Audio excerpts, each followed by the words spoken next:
gerak listrik induksi dan Anjay. sebelumnya izinkan kami perkenalkan diri dulu. Nama saya Sabrina Azhara dari absen 31. Jadi dari absen 30. Nama saya Rasya yang tulis pada 25. Nama saya Muhammad Rizky Kamar dari absen 11. Kemudian dimulai bilang dari absen 8. Dan Nice. satu teman kami yang tidak bisa hadir yaitu Anissa.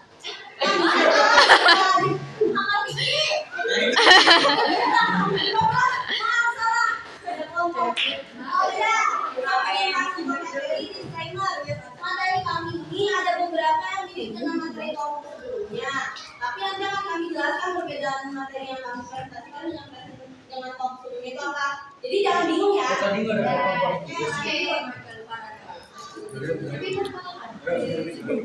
Yang pertama itu adalah flux magnetik. Flux magnetik adalah banyak energi dan materialnya bergerak dengan penggunaan I sama dengan B dikali N, A sama dengan B plus adalah dikali A. N merupakan alat normal bidang. B, flux magnetik atau WB. Ada watermark.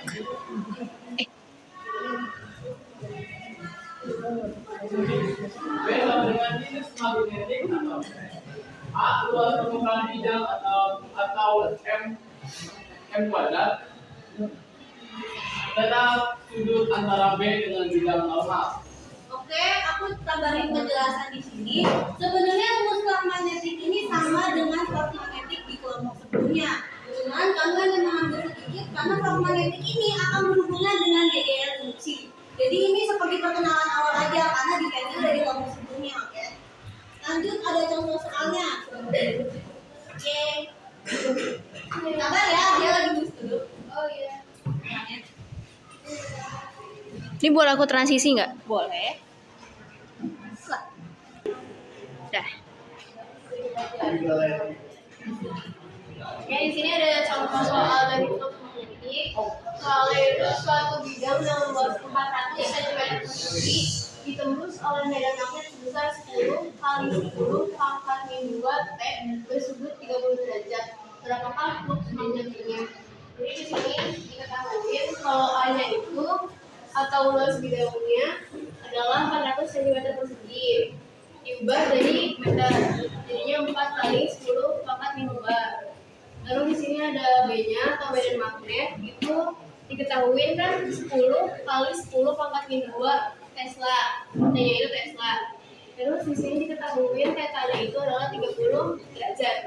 Ditanya flux magnetiknya, sini dimasukin rumus flux magnetiknya terus sama dengan tadi luas bidangnya kan 4 kali 10 pangkat min 2 ini deh dikali sama medan magnetnya itu 10 dikurang 10 pangkat min 2 dikali cos θ-nya kan 30 derajat. Habis itu 4-nya turunin, akar 3 per 2-nya dari mana? Itu dari cos 30. Cos 30 kan 1,5 akar 3. Setengah akar 3 kan sama dengan akar 3 per 2 kan?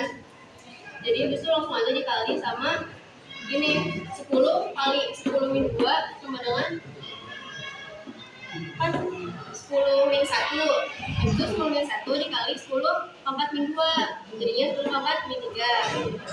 Lalu disuruhin ini langsung aja coret 4 dibagi 2 kan sama dengan 2 ditambahin akarnya akar 3 dikali 10 pangkat min 3 satuannya Weber.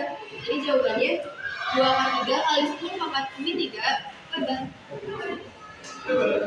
Itu B-nya nggak jadi. Oke, guys, disclaimer dulu.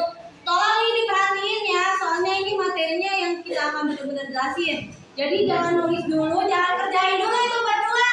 Ada jamnya, sabar. Tunggu ya. Meskipun mirip-mirip, ini beda lagi nggak dijelasin kelompok sebelumnya. Jadi kalau kalian nggak paham, kita nggak akan jawab. Oke, yang pertama adalah bagian yang akan dijelaskan oleh Fizik dan contoh. Tidak ada DDL induksi yang terkait dengan listrik. Pengertiannya DDL listrik induksi adalah beda potensial pada hubungan pukulan yang akan menghasilkan arus listrik induksi. Rumusnya ada besar GGL induksi sama dengan min n dua kali per delta T. Kemudian min n T Amatir.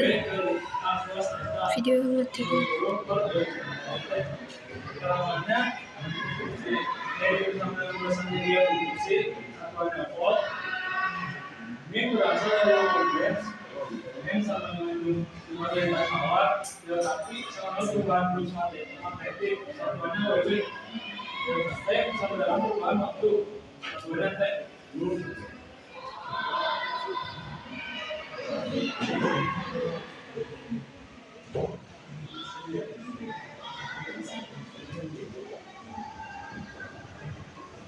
Selanjutnya ada faktor GGL induksi. Yang pertama, jumlah lirikan. Apabila semakin banyak jumlah lirikannya, maka GGL induksinya akan semakin besar.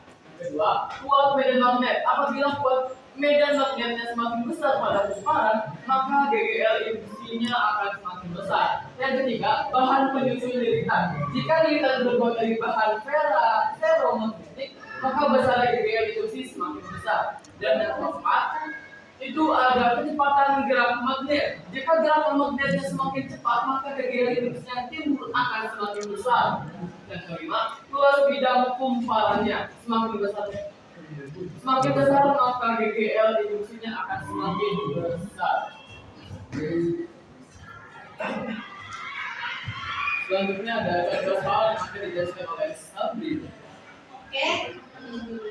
Di sini ada contoh hal. Jika sebuah kumparan berlirikan mengalami perubahan flux sebesar 0,05 Wb setiap 0,25 second, berapa nilai GGL induksinya? Diketahui N-nya itu apa? N itu adalah kumparan. Berapa nilai kumparannya yang diketahui yaitu 40 liter. Selain itu ada P, yaitu perubahan flux sebesar 0,05 Wb. Dan selanjutnya ada waktunya, perubahan waktu yaitu 0,25 second. Ditanya adalah GGL induksi. Ini kok gak salah bacanya X ini. Tapi udah kita sudah GGL. Ya Allah, langsung ini udah ada di video.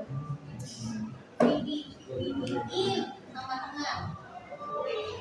Oke.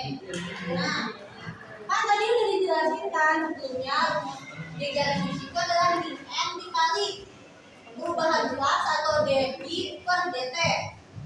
Kita masukkan nilainya. Terus kita masukin nih nilai yang dari ketahui N, dV-nya sama dt.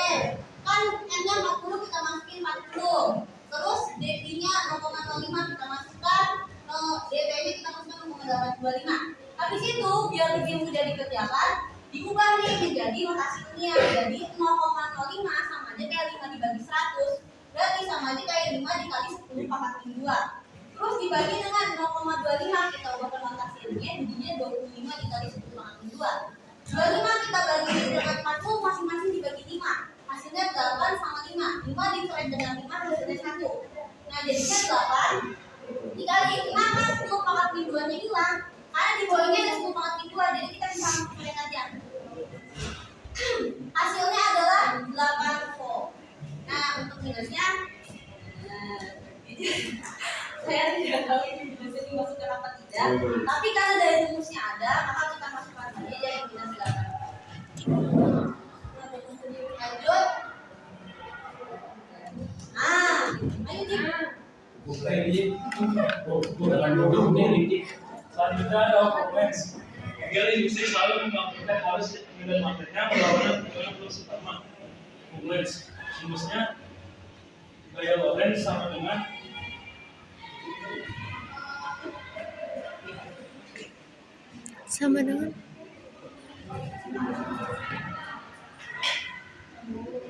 dikali arus listrik. Dikali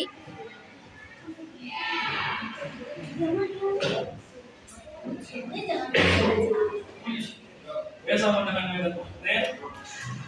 Dia sama dengan panjang kondutor. Dia sama dengan panjang kondutor. Dia sama dengan arus induksi pada bawah. Bentar ya, tunggu ini dulu.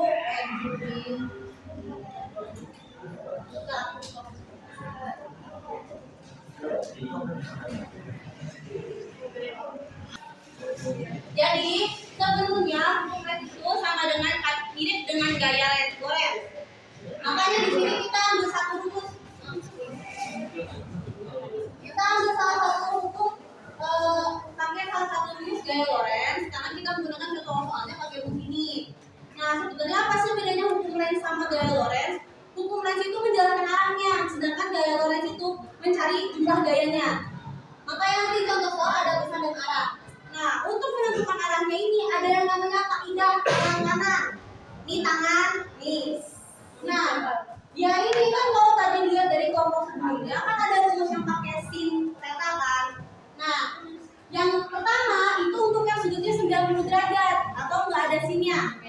Jadi kan 90 derajat itu sama dengan 1 kan sinnya. Makanya nggak perlu dimasukin. Jadi tangannya gini. Nih ya. Jadi ini ada 3 nih. Yang pertama ini adalah udah buat arus listriknya. Ini arus listrik ya. Terus jari tunjuk untuk arah medan magnetnya. Dan yang tadi jari tengah untuk arah gaya Lorentz-nya. Nah, kita pakai jari telunjuk ini untuk menentukan arah gaya Lorentz-nya masuk ke bidang atau keluar dari bidang. Nah, yang kedua ini kalau diketahui sudutnya, contoh derajat, 60 derajat, 45 derajat. Tangannya gini. Nah, jadi tangannya itu gini. Kalau misalnya masuk ya, dia bakal begini. Jadi B-nya ini sama, yaitu jari tetap arah arus listrik. Nah, untuk jari ini sebagai arah medan magnetnya. Dia mau ke sini, mau ke sini, mau ke sini, mau ke sini. Mantap. Nah, terus kalau tangan ini akan jadi arah gaya Lorentz. Nih, contoh misalnya yang pertama ya, misalnya arah medan magnetnya utara, berarti telunjuk kalian harus ada di atas. Nah, ingat, ini itu semuanya harus siku-siku yang pertama. Jadi nggak boleh ada yang arahnya sama sudutnya. Makanya kalau misalnya tunjuk pertama, nah si dari tengah ini harus siku-siku. Kan siku-siku berarti gini dong. Nah, makanya berarti gini kan. Nah, si jempolnya juga harus siku-siku dengan kedua benda tersebut. Jadi ini. Jadi bisa disimpulkan kalau arah gaya arah Lorentz ke dalam. Nah, beda lagi kalau misalnya sih arah medannya ke barat. Barat itu kan ke kiri ya? Kiri ya? Misalnya di sini. Berarti si jari tengah harus tegak lurus berarti di sini. Terus itunya harus tegak lurus berarti tinggal gini. Ininya tergantung dengan arah medan magnetnya. Ini pun udah kaya teman. Ada yang gue juga. Intinya sama aja, cuma bedanya ada sebutnya doang. Nah, di sini ada contoh soal. Sebuah penghantar listrik yang berarus 30 ampere membentang lurus ke arah timur. Nah, penghantar itu terletak di daerah dan magnetik arah utara atas berarti dengan luas B-nya itu bernilai 8,5 kali 10 pangkat 4T. Medan magnet. Medan magnetnya 8,5 kali 10 pangkat 4. Tentukan besar dan arah gaya pada penghantar sepanjang 5 meter. Kalau misalnya contoh dari kelompok sebelumnya cuma ditanya besar. Kalau di hukum ditanya juga arahnya. Nah, ke sini. Nah, kita diketahui nih arus listriknya diketahui nilainya 30 ampere. Terus medan magnetnya B sama dengan 8,5 kali 10 pangkat 4. Nah, terus panjang penghantarnya atau konduitnya itu 5 meter. Nah, kita masukin nih rumus yang tadi yang kita kasih tahu salah satunya adalah F sama dengan B dikali atau F dikali F. F sama dengan B. Jadi begitu. Lanjut, kita masukin nilai B-nya 8,5 kali 10 pangkat 4 masuk. I-nya 30 ampere kita masukkan, 5-nya kita masukkan. 5 kali 30 itu kan 150. 150 dikali 8,5 hasilnya 1275. Cuman karena ada 10 pangkat 4, kita kalikan dengan 10 pangkat 4, maka hasilnya 0,1225. Nah, tapi ini baru misalnya doang, belum arahnya. Untuk menentukan arahnya, kita lihat nih yang udah diketahui. Pertama, arah arusnya timur. Nah, ini kan. Terus arah medannya utara. Ingat kalau misalnya arah dari si medan, gaya Lorentz sama Arus listrik. Arus listrik itu semuanya harus saling tegak lurus. Nah di sini dia dikasih tahu kan sudutnya berapa. Maka pertama nih yang arus listrik balik ke sini. Kedua untuk yang medan magnet ke atas. Berarti apa sih namanya?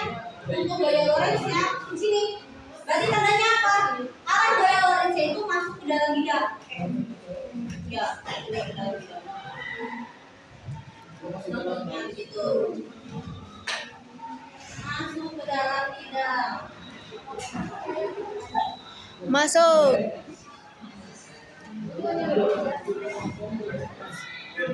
Ini ya. Timurnya kanan di sini.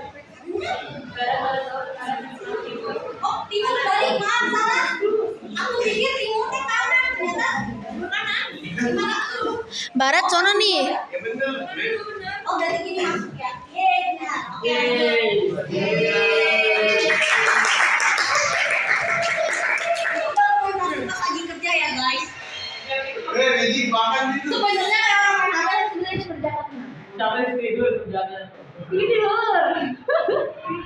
Enggak kerja Atuh. Presentasi Bu pada di sini. Emang lu parah banget. Yang presentasi pada di sini. Ayo sini. Ayo. Oh, udah garis-garis ya? Tahu. Maaf. Nggak prosa. Enggak tahu ini aku punya siapa. Ayah. Itu kayaknya lo ya, kita nggak nyebut apa-apa. Oke. Sekian presentasi dari kami. Kami membuka sesi tanya jawab. Apakah ada yang ingin bertanya? Semuanya saya hai dong ke kamera.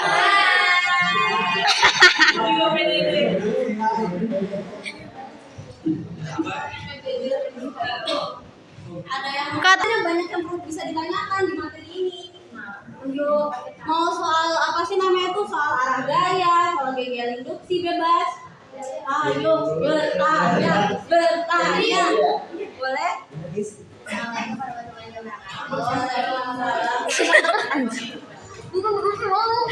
Kenapa nama saya adalah Fabri Nurila, saya dari kelompok 2. Saya ingin bertanya, tadi kan Fabri sudah menjelaskan yang menggunakan tangan ya. Nah, selain tangan itu ada nggak sih alat lanjut lain biar kita tuh bisa Bisa tampil dulu ya. Oke, makasih Prin. Apakah ada yang lain ingin bertanya? Halo. Ada yang bertanya nih?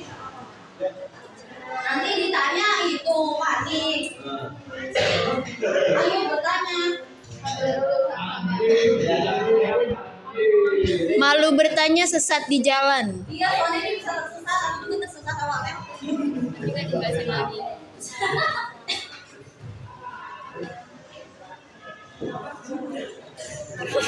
Ayo bertanya.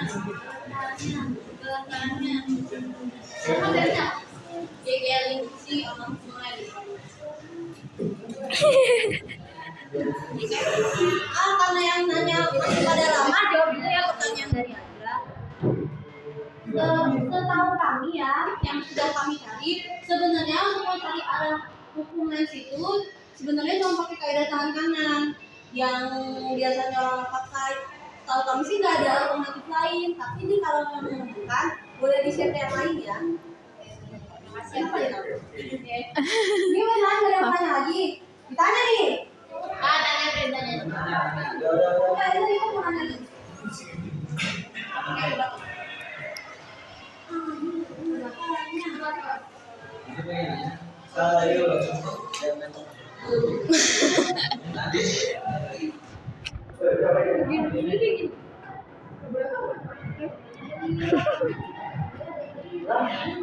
Pak, ngapain lagi presentasi? Wah. Bu. Catat Bu, materinya revisi Bu. Sama kayak Juman itu apa ya? Naj, kamu kenapa pakai jaket? Answer tapi oke. You don't want to ask? Itu bukan jawaban dari pertanyaan. Maksudnya kalau ini mereka coba kita itu dia mental. Dan metal. Kenapa ya? Kesini mulu.